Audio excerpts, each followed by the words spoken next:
할렐루야. 또 이 말씀을 통해서 함께 은혜가 되는 시간 되기를 바랍니다. 여러분 성경을 얼마나 읽으십니까? 하루에 한 장 아니면 일주일에 한 장 얼마나 읽으시는지요? 요즘은 이 핸드폰 성경 앱이 잘 돼 있어서 어디든지 사실 핸드폰만 열면은 성경을 얼마든지 읽을 수가 있습니다. 미국 사람들한테 한번 물어봤어요. 여론조사를. 이 성경이 우리 인간의 삶에 미치는 영향이 어떠냐? 이런 질문을 하니까 미국 사람들의 약 70% 정도가 성경 속에 해답이 있고 성경 속에 진리가 있다. 그렇게 답변을 했습니다. 썬더반이라고 하는 출판사가 18세 이상 성인 남녀 1000명을 대상으로 여론조사를 했습니다. 여기서는 약 86%의 사람들이 성경은 우리 삶 속에서 여러 가지 부닥치는 문제를 해결하는 열쇠가 된다. 이렇게 답변을 했습니다. 우리는 성경을 살아계신 하나님의 말씀으로 믿습니다. 기독교는 말씀의 종교죠. 태초에 말씀이 계시니라.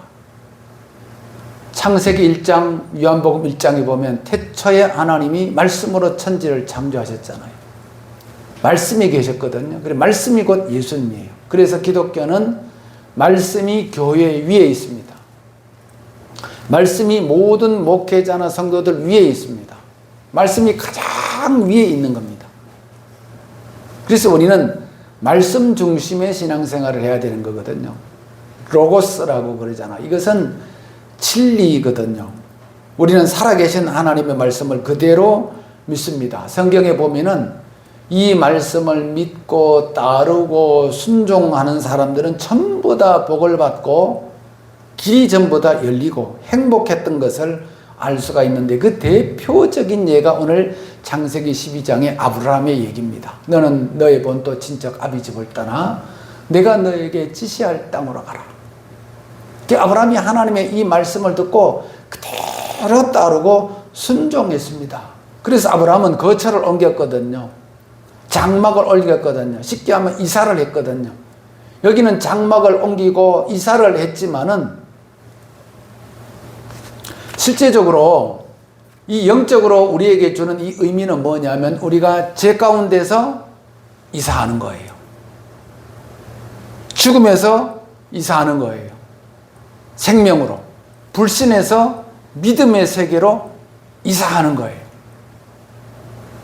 이게 뭐냐면 거처를 옮기라고 하신 하나님의 말씀에 순종하는 거예요. 네가 지금 살고 있는 것을 떠나고 내가 지시하는 곳으로 가라. 네가 지금 살고 있는 세상 속에 발 담그고 거기서 떠나서 하나님의 집 교회에 나와서 하나님의 말씀을 듣고 하나님의 뜻대로 살아라.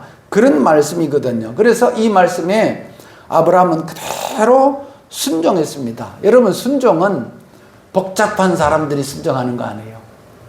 아주 단순한 사람들이 순종해요. 생각이 많은 사람들이 순종하는 거 아니에요. 단순한 사람들, 심플한 사람들이 순종해요. 많이 배운 사람들이 순종하는 거 아니에요. 심플한 사람들이 순종하는 거거든요. 그래서 요즘에는 사람들의 지식 수준이 높아지고 학력 수준이 높아지고 그러다 보니까 전부 다 자기가 잘났어. 자기가 똑똑해. 그래서 어디서든지 이런 조직사회, 조직문화에서 순종을 잘 안 해요. 교회에서도 순종을 잘 안 하고 회사에서도 순종을 잘 안 하고 학교에서도 학생들이 순종을 잘 안 해요. 선생님한테. 군대에서 군인들이 상급자한테 순종을 잘 안 해. 자기가 제일 잘났어. 그러니까 요즘에는 삼녀라고 그러잖아요. 회사에서 삼녀. 삼녀 때문에 너무 어려움을 겪는다고 그러잖아요. 젊은 사람들이 취직을 해서 회사를 들어왔는데 삼녀 첫 번째 제가요? 이걸요? 왜요? 이래가지고 삼녀. 제가 왜 해야 되는데 이걸 왜 해야 되는데요? 순종하지 않는다는 거예요. 과장이 시키고 부장이 시켜도 순종하지 않는다는 것입니다. 여러분. 하나님의 말씀에 단순하게 응답하고 순종하는 사람들이 성경은 복을 받았다는 것입니다. 왜? 하나님의 명령대로 떠나고 하나님께서 가자고 하는 대로 갔기 때문에 그렇습니다. 따지는 사람들은 응답받지 못했다 하는 것입니다. 우리 사람의 뇌의 무게가요, 그 사람의 체중의 약 한 2%라고 그래요. 그러니까 무게로 따지면 1300g 정도라고 그러는데, 이 심장에서 나가는 피의 15%를 뇌가 소비하고 보통 때 들이마시는 산소를 20 내지 25%를 사용한다고 그럽니다. 특이한 것은 우리 뇌 가운데는 소뇌가 있고 대뇌가 있잖아요. 대뇌 중에 있는 대뇌피질은 고도의 감각이라든지 지각이라든지 운동과 기술이라든지 사고 상상력, 언어 능력 이런 것들을 만들어내는데, 우리 뇌신경세포는 적게는 수백억에서 많게는 수천억 개가 된다고 그럽니다. 그래서 이 신경세포들을 연결하는 신경회로는 1천조에서 1만조에 이르는 천문학적인 그런 숫자가 된다고 합니다. 무슨 말이냐? 사람이 밖에서 오는 어떤 자극을 받았을 때에 긍정적 사고는 이 신경세포 사이의 회로를 활짝 열어주고 새로운 회로를 자꾸 만들어준다는 것입니다. 그런데 부정적인 사고, 부정적인 생각은 회로의 흐름을 방해하거나 억제시킨다는 것입니다. 그러니까 긍정적인 사고나 행복한 생각은 근육의 긴장을 막 풀어주고요, 과민한 신경을 완화시켜주고요, 혈압도 낮춰주고요, 정상화시켜주고요. 그 결과 공부도 잘하게 되고, 사업하는 사람들은 사업도 잘하게 되고, 회사 다니는 사람들은 직장생활도 잘하게 된다는 것입니다. 그래서 우리 인간의 뇌는 긍정적인 사고를 하고 있을 때, 확고한 자신감을 가질 때에 이 신경세포의 회로가 막히지 않으면서 뇌에 신선한 활력을 공급해 준다는 것입니다. 자, 그러면 여기에서 우리가 주목할 것은 뭐냐? 그러면 믿음이라는 것은 뭐냐? 우리가 전부 다 믿음을 가지고 있잖아요. 하나님에 대한 믿음, 말씀에 대한 믿음을 갖고 있잖아요. 이 믿음을 갖고 있을 때에는 긍정적이 된다는 거죠. 나는 안 돼, 할 수 없어 이랬던 사람이 아니야. 하나님이 함께 하시면 나는 할 수 있어. 나는 안 돼, 죽을 병이야. 아니야. 하나님이 함께 하시면 나는 살 수 있어. 이 세상 살기가 너무 어려운데 죽고 싶어. 아니야. 하나님께서 나를 살려주시고 나는 살 수 있어. 살 길을 열어주셨어. 그러니까 믿음이 결국은 우리 안에 뇌의 긍정적인 사고와 신경세포를 활약해서 그 흐름을, 좋은 흐름을 줘서 우리로 하여금 살게 하고 강하게 하고 단단하게 하고 행복하게 한다는 것입니다. 아브라함이 바로 그 대표적인 케이스입니다. 만약에 아브라함이요, 하나님의 말씀과 명령을 믿지 못했다면은 떠날 수 없겠죠. 아니, 지금 내가 여태까지 살았던 그 삶의 터전과 기반, 집, 소와 양들, 가족들, 친척들, 동네 사람들, 이걸 두고 어떻게 떠날 수 있었습니까? 의심하면은 부정적이 되잖아요. 긍정적이 되지 못하고 결단하지 못하는 거거든요. 그런데 하나님의 말씀을 하나님의 말씀으로 듣고 받았기 때문에 아브라함은 떠날 수가 있었습니다. 여러분, 아브라함과 같은 이런 순종하는 믿음의 소유자가 되기를 제 이름으로 축복합니다. 두 번째는 뭐냐? 하나님께서 우리에게 주신 그 미래의 축복을 보고 나아가자는 거예요. 11장에, 히브리서 11장에 보면은 아브라함이 떠났던 그 행동을 이렇게 말씀을 설명을 하고 있습니다. 떠나온 고향을 생각했다면 언제든 돌아갈 수 있었다. 그러나 그는 더 나은 본향을 생각하고 바라봤기 때문에 돌아가지 않았다. 즉, 하나님께서 아브라함에게 주신 비전은 이전에 내가 머물렀던 고향보다 훨씬 더 큰 비전이었다는 것입니다. 고향이라고 하는 것은 뭐 언제든지 돌아갈 수 있는 곳이잖아요. 근데 하나님께서 제시하신 그곳은 예비된 땅, 축복의 땅, 비전의 땅이었거든요. 저는 프랑스에는 아직 가보지 못했는데, 프랑스 하면 여러분들이 뭐 생각이 납니까? 프랑스 하면 에펠탑이죠. 우리나라에는 지금 여기 수도권, 성남, 구리, 서울 이렇게 하면은 산에, 남한산 올라가면은 보이는 것이 있습니다. 그게 뭡니까? 롯데타워잖아요. 어디 가서든지 자동차 운전을 하고 가다가도 하도 그 탑이 높으니까, 타워가 높으니까 다 보여요. 프랑스에 가면은 에펠탑, 동경에 가면은 동경타워가 철제로 전부 다 지어져 있어요. 거기는 나무라든지 어떤 뭐 돌이라든지 이런 자재가 전혀 섞이지 않고 오로지 철제로만 쌓아 올린 탑입니다, 여러분. 그때 에펠탑을 지을 때에 우리나라는 조선 말기였는데 흥선대원군하고 민비가 막 정권 다툼을 하고 싸우는 그런 때에 저 멀리 프랑스에서는 에펠탑을 쌓아 올렸어요. 에펠탑은 왜 에펠이냐? 에펠탑이냐? 에펠이라고 하는 사람이 쌓아 올렸습니다. 에펠은 그 당시에 건축 설계사였습니다. 프랑스의 젊은 사람들, 청년들에게 비전을 심어주고 막 꿈을 심어주자면서 철탑을 세우자고 정부에 제안을 했지만은 정부로부터 거절을 당했습니다. 지식인들이 막 전부 다 반대했습니다, 여러분. 이 철탑을 세우는 것은 굉장히 반문화적이고 야만적인 행위다 하면서 반대했습니다. 그런 에펠이 그 반대에 무릅쓰고 국회의원들을 국회에 찾아가서 막 설득을 하고 정치인들 찾아가서 설득을 해서 그러면 조건부로 세운다. 시내에 세우지 말고 시 외곽에 임시로 세워라.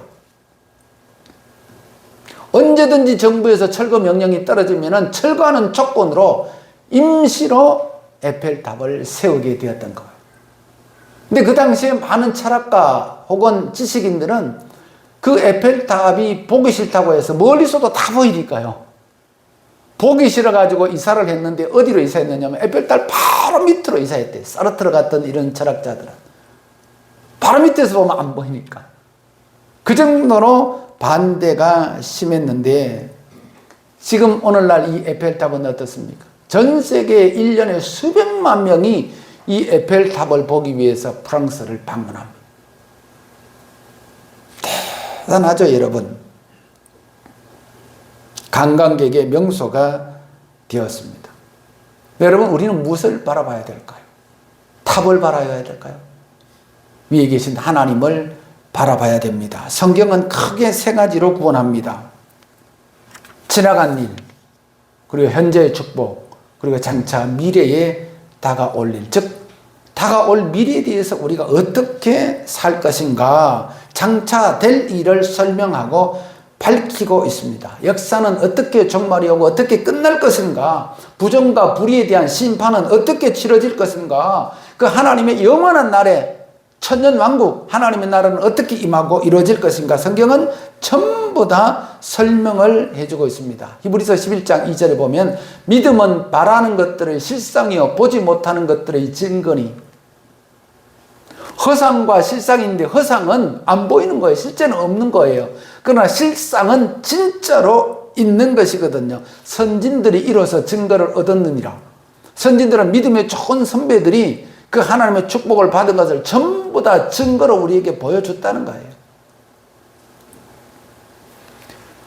우리는 그래서 과거에 얽매이는 사람이 아니에요. 기독교는 미래를 바라보면서 나아가는 종교입니다. 그래서 오늘 설교 제목은 뒤돌아보지 맙시다 하는 거예요. 아브라함과 조카의 이름은 롯이었습니다. 하나님의 명령을 받아서 소돔과 고모라를 떠나라고 하나님께서 천사를 통해서 롯에게 말합니다. 아브라함의 조카 롯은 소돔과 고모라에 살았거든. 이 소돔과 고모라가 여러분들 많이 들어보셨죠? 굉장히 문화가 발달하고요. 여기는 상업이 발달해서 살기가 굉장히 좋은 곳이에요. 살기 좋은 곳이라고 하는 말은 굉장히 물질적으로도 풍부했던 그런 도시라는 거예요.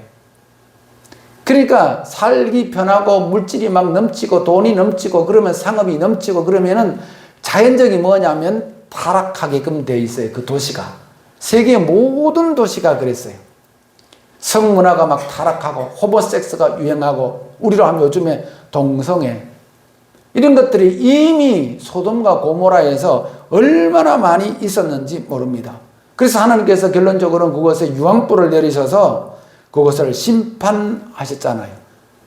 근데 천사를 동원해서 하나님께서 롯과 그곳에 살고 있던 롯의 가족들에게 빨리 그 소돔과 고모라를 땅에서 피난하라, 이렇게 명령을 내렸습니다. 그래서 롯과 그 아내와 두 딸들이 소돔과 고모라를 탈출해서 나오는데 하나님이 천사를 통해서 그 가족에 내린 말씀은 절대로 탈출해서 나올 때 뒤를 돌아보지 말아라. 뒤를 돌아보지 말라는 거예요. 그래서 롯과 그 딸들은 하나님의 말씀대로 뒤를 돌아보지 않고 소돔과 고모라를 탈출했는데 롯의 아내가 문제였습니다. 롯의 아내가 갑자기 탈출 명령을 받고 소돔과 고모라를 탈출하는데 어떻게 했어요? 뒤를 돌아봤어요. 그래서 뭐가 됐죠? 소금 기둥이 되었습니다. 저는 이스라엘의 그 소금 기둥이 된 현장을 다녀왔습니다. 지금도 그 돌 소금 기둥이 그대로 있습니다. 그러면 롯의 아내는 왜 자기가 살던 소돔과 고모라를 뒤돌아봤을까요? 이유는 간단하죠. 미련이 남아서. 내가 살던 집, 내 장롱 안에 다이아몬드 5캐럿짜리 금반지, 돌반지, 땅 문서, 이게 생각이 나는 거예요. 이걸 버리지 못하고 뒤돌아보다가 소금기둥이 되었거든요. 타락한 문화, 타락한 도시에 젖어 있었습니다. 쉽게 거기에서 탈출하지 못해요. 여러분, 이 소돔과 고모라뿐만 아니라 오늘 이 시대가 그래요. 지금 우리나라에 크고 작은 외교, 또 국제적인 이런 뉴스도 있지만은 국내적인 뉴스도 매일매일 그렇게 막 터지지 않습니까? 이슈들이. 가장 근래에는 수원의 천주교 수원교구의 모 신부가 교구장인데 이름은 밝히지 않겠습니다. 거기에 수녀님하고 20년 동안을 동거 생활을 했대요. 근데 문제는 20년 동안 동거 생활을 하는 것을 알고도 천주교 측에서는 그 교구장 신부에 대해서 면직 처리를 하지 않고 지금도 있다는 것입니다.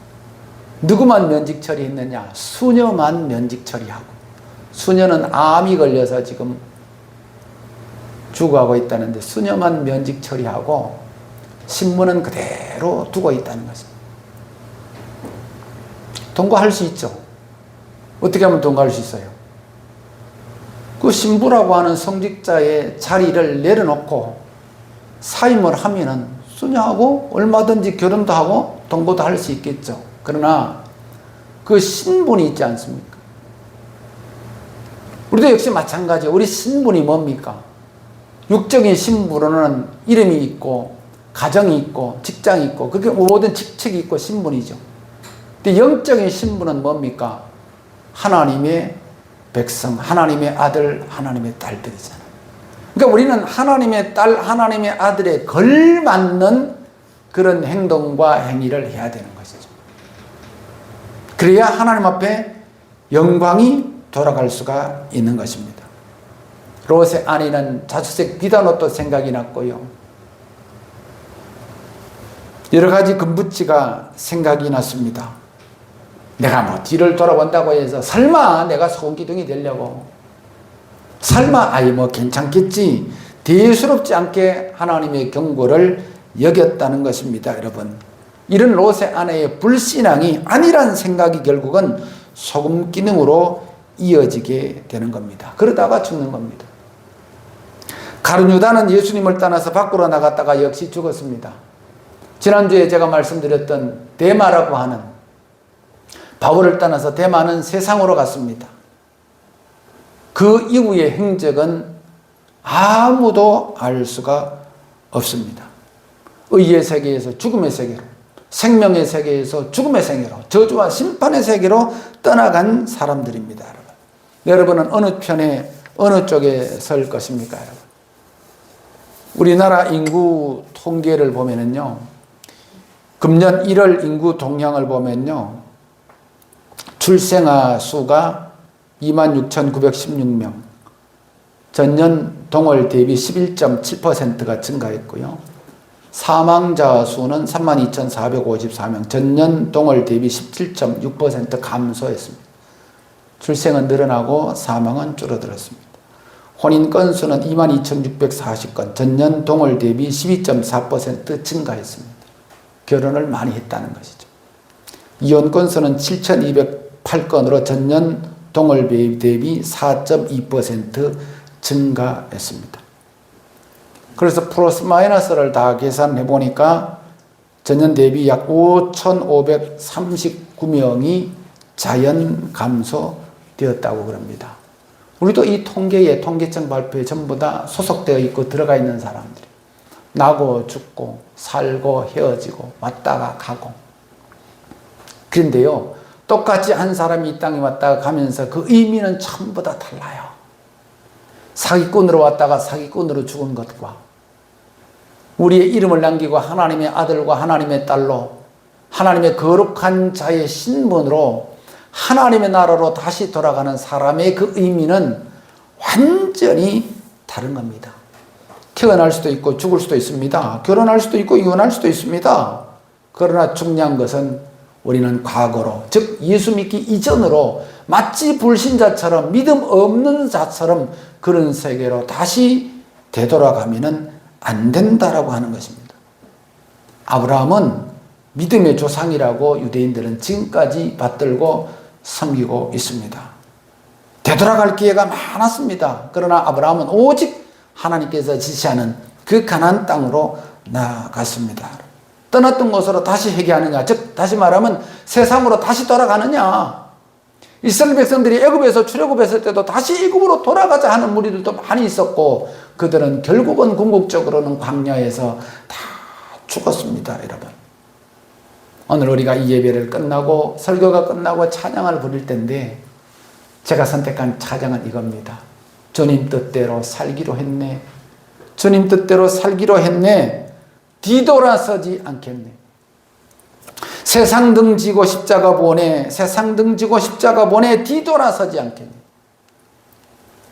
주님만 사랑하기로 했네. 주님만 사랑하기로 했네. 뒤돌아서지 않겠네. 쟁기를 잡고 앞을 보는 사람은 뒤돌아보지 않습니다. 왜? 뒤돌아보면 쟁기가 엉뚱한 길로 가요. 우리가 쟁기를 잡고 쟁기질을 하면 앞에는 때로는 돌뿌리도 있고 흙도 있고 여러 가지 장애가 있지만은 그러나 궁극적으로는 앞으로 나갈 수밖에 없습니다. 한 걸음 한 걸음 우부라 그러죠. 소우자 걸음보자. 천천히 한 걸음 한 걸음 믿음의 발걸음을 옮기실 때 하나님께서는 우리 교회와 여러분들의 가정을 든든한 그런 장막으로 분명히 지켜주시고 세워주실 줄로 믿습니다. 오늘 여러분들의 믿음을 칭찬하고 축복하고 사랑합니다. 여러분들의 믿음을 잘 관리하시고 소유하셔서 아브라함과 같은 좋은 믿음의 가문 또 이름을 남기는 그런 훌륭한 하나님의 백성이 되기를 주의 이름으로 축복합니다. 기도하겠습니다. 하나님 아버지 은혜를